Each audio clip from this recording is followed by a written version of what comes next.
আমার কপাল নিতে জানেও কিছু তো সিটারিত করছে এটা না কেন হইবে আমি তো নিছি আচ্ছা আমি তো নিছি এখন আপনি পুলিশ অফিসার হিসেবে সমাধান কি করলেন একটু বলেন একটাই হলো ওকে আমি নির্দেশ দিছি আমি নিছি কে ভাড়া কাটক মারুক আমি এত কিছু বুঝি না আমাদের যাত্রী সম্মানিত যাত্রীরা ভাড়া দিচ্ছে এটা কনফার্ম নইলে একজন মিথ্যা বলতে পারে বাসের সবাই মিথ্যা এটাই এখন সে যারা যেখানে যাবে উঠাবে কিন্তু এর বাইরে যদি যাত্রী ওঠে সেক্ষেত্রেও ভাড়া কাটবে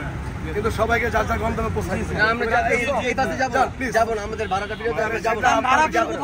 আপনার বিশ্বাস সে তো রাজি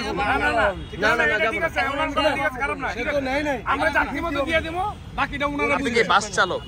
ঘটনাটা কি ঘটনা এখন আমার গাড়িতে আরেকজন উঠে ভাড়া কাটছে আমার কন্ট্রাক্টর বলতে পারে না এখন স্যার আমারে বলছে আমি যাক ওনাদেরকে যেখানে নামানোর দরকার নামাই দিব যারা ভাড়া দিচ্ছে আর যারা ভাড়া না দিচ্ছে তারা আমার ভাড়াটা দিবে সবার কাছ থেকে একটা লোক ভাড়াটা কেটে নিয়ে গেছে আচ্ছা কেটে নিয়ে যাওয়ার পর হঠাৎ করে হেল্পার এসে বলতেছে যে সবার ভাড়া কাটে কেন আমি তো ভাড়া দিছি এখন আমরা সবাই মিলে মানে ওকে আইডেন্টিফাই করতে পারলাম যে ওই চক্রের সাথে জড়িত ও আমাদেরকে মানে তর্ক ও আমাদেরকে মারতে আসে এই যে এই লোকটা আমাদেরকে মারতে আসে প্রায় যাই হোক তারপরে আমরা মানে গাড়িটা থামাই যে এখন পুলিশের কাছে সোপর্দ করলাম এই আপনাদের ভাড়া কি আরেকজন নিয়ে গেছে সবার ভাড়া তো তখন আমি গেটের সামনে চলে আসতেছে আমার 100 টাকা নোট দিয়েছি আমি 70 টাকা পাবো এই ভাই আমার 70 টাকা দেন কে ভাই দিয়েছি উনি বলে 70 টাকা দিয়ে নেমে যায় তখনও তো গেটের সামনে ছিল কিছু বললো না এই দেখেন জিজ্ঞেস করেন সবাই দেখছে আর কারা ছিল ভাই আপনারা ছিলেন এই পাশে আপনারা ছিলেন আপনাদের ভাড়া নিয়ে গেছে কারা ওনারা ছিল কারা নিছে কে নিছে ভাড়া নিছে কে আপনাদের আরেকটা লোক ছিল আপনি কোথা থেকে আসছেন উত্তরা থেকে সব জমজম টাওয়ার থেকে এখন গাড়িতে যদি একজন মনে করে যে অন্য কেউ লোক এসে চলে নিয়ে যাচ্ছে এরকম ডাকাত তো হতে পারে আপনাদের ভাড়াও নিয়ে গেছে হ্যাঁ আপনাদের সবার ভাড়া নিয়ে গেছে হ্যাঁ এখন কন্ডাক্টর কি বলছে এটা আমার যতটুকু মনে হয় এটাও জড়িত ওরা প্রশ্ন ছিল ভাড়া দেন আপনারা দিচ্ছেন কেন আমরা কেন দিব না একজন লোক ভাড়া নিতে আসে ওদেরকে ঠিক মতো যদি আপনারা শাস্তি করতে পারেন বেলে আসবে এটা ওদের চক্র কনফার্ম এটা ওদের চক্র কনফার্ম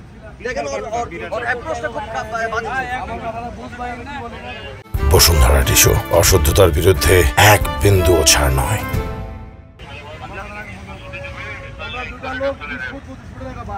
আরে কত দিচ্ছে এটা দেখবেন আমারে ভাই এইটাই কথা আরে গাড়ি কতটুকু দিচ্ছে আর তুমি দেখতেছো যে টাকা নিচ্ছে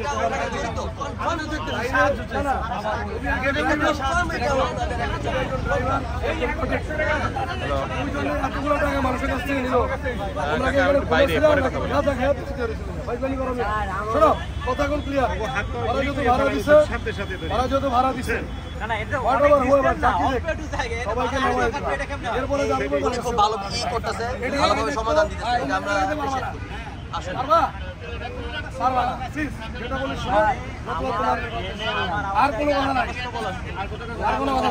ভাইয়া একটু ভাইয়া কি সমাধান হলো একটু যদি বলতেন আমাদের ভাইয়া কি সমাধান হলো একটু যদি বলতেন একটু দাঁড়ান ঘটনাটা কি হয়েছে আসলে একটু বলেন রাজলক্ষ্মী থেকে আমার অফিসারকে বললো যে গাড়িটা ধরার জন্য অনেকক্ষণ যাবো এখানে দাঁড়ায় আসছে এই ক্ল্যাশিং নিয়ে যখন সামনে এসে সার্জন সাহেব চাপাইলো দেখলো যে এইখানে যারা যাত্রী আছে ভুক্তভোগী তাদের একটা স্টেটমেন্ট আছে যে একে ধরেন কেন ধরবো একে ধরেন যে একটা লোক আমাদের কাছে ভাড়া নিচ্ছে ভাড়া নিচ্ছে তো কন্ট্রাক্টর আমরা জানি আমরা তো আর কন্ট্রাক্টর ড্রাইভারকে চিনবো না আমাদেরকে যাকবে যাত্রী গাড়ি তুলবে যাত্রী পড়বে যাত্রী তো দোষ নাই এখন ভাড়া কে নিছে এগুলো মনিটর করার দায়িত্ব হচ্ছে ড্রাইভার কন্ডাক্টর হেল্পার এখন কে নিয়ে গেছে কোন ফ্রড নিয়ে গেছে সেটা তো পাবলিক দেখবে না সবার কাছ থেকে 100 টাকা 10 টাকা 20 টাকা ভাড়া নেওয়ার নিয়ে গেছে তাহলে একটা বাস 25 ফিট থেকে 20 ফিট একটা জায়গা এই জায়গাটুকু তারা দুজন মনিটর করতে পারে না এটা হচ্ছে তাদের ব্যর্থতা এবং এখন বিচার একটাই আমি বলি বিচার একটাই দেখছেন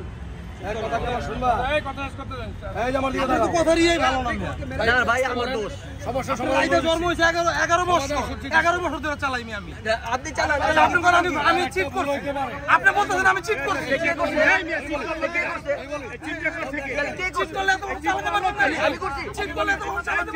ভুল মানুষেরই হয় ভুল মাত্র মানুষেরই হয় তাহলে আপনি বলছেন আমি চিট করছি আমি চুরি করছি এখানে চুরি তো হয়েছে। চুরি কারা কে নেবে?